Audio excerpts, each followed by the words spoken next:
بسم اللہ الرحمن الرحیم۔ السلام علیکم۔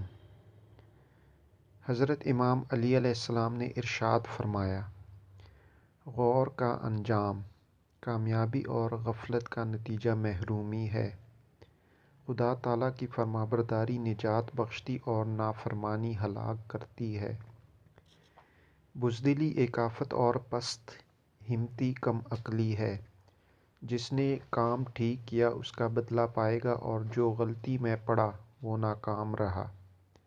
سچائی کامیابی کا سبب اور جھوٹ رسوائی کا باعث ہے۔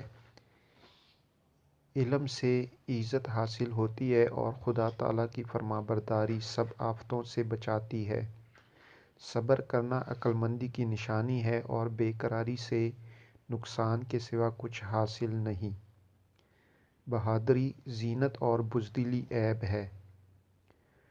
ٹھیک کام کرنے سے سلامتی، الٹا کرنے سے ملامت اور جلدی کرنے سے ندامت حاصل ہوتی ہے۔